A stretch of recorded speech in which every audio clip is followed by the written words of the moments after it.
భార్యాభర్తల మధ్య ఎక్కువగా మిస్టేక్స్ వస్తుంటాయి. పొరపాట్లు ఎవరైనా చేస్తారు, కానీ చిలువలు పలవలుగా చేసుకుంటారు భార్యాభర్తలు. ఒకళ్ళ మీద ఒకళ్ళకి అధికారం ఎక్కువ ఉందనే భావంతో ప్రతి విషయంలో తలదూర్చి గోరంతని కొండంతలు చేసుకొని గొడవలకి దిగుతారు. ఈ మిస్టేక్స్ చేయటం వల్ల వాళ్ళు ఏమి నష్టపోతున్నారు? ఓపెన్గా ఉన్నట్టు మాట్లాడుకోలేరు.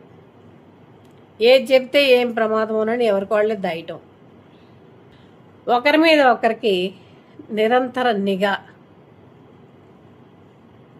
కోపం వచ్చి కంట్రోల్ తప్పి కాస్త టంగ్ లూజ్ అయ్యి కొన్ని మాటలు, ఆ మాటలు వాళ్ళిద్దరి మధ్యలో మనశ్శాంతి లేకుండా చేస్తాయి. అవే పొడుచుకుంటూ ఉంటాయి, మనసుని అల్లకల్లోలం చేస్తుంటాయి.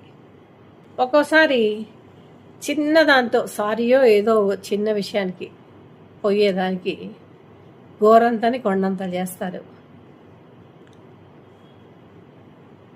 దానికి తగ్గట్టు గోరు చుట్టు మీద రోకలి పోటు అన్నట్టు ఎవరొకళ్ళు ఏదో ఒకటి అంటం జరుగుతుంది. అది ఇంకాస్త రాచపుండు అవుతుంది. ఈ తగాదా కాస్త రాచపుండు చేస్తారు. ఈ భోజనం వడ్డించకపోవటం,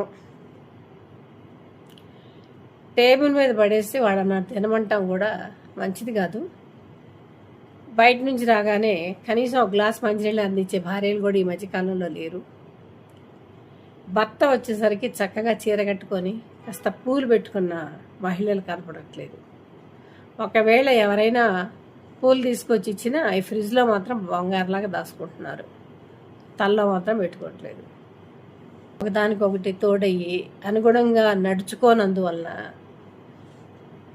ఒక రకమైనటువంటి అయిష్టత ఏర్పడుతుంది ఒకడి మీద ఒకరికి. ఈ పిచ్చనైటీలు కంఫర్ట్ ఏమో కానీ కాపురాలు మాత్రం కూలుస్తున్నాయి. చీరలు కొనుక్కోవడం వాళ్ళ డబ్బులతోనే కొనుక్కుంటారు. ఏడో ఫంక్షన్కి వెళ్ళినప్పుడు కట్టుకుంటారు, సరిగ్గా చూడరు.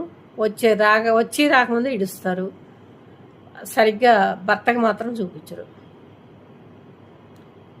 నైటీలు మానేసి పూర్వకాలంలాగా సాయంత్రం స్నానం చేసి చక్కగా తెల్లచీర కట్టుకొని పూలు పెట్టుకుంటే ఎంత బాగుంటుందో. కొన్ని పద్ధతుల్ని మనం విడనాడకుండా కంటిన్యూ చేస్తే బాగుంటుంది. పరిష్కార మార్గంలో నెక్స్ట్ కొంచెం ఆహ్లాదకరమైన వాతావరణాన్ని మనం సృష్టించుకుంటే బాగుంటుంది.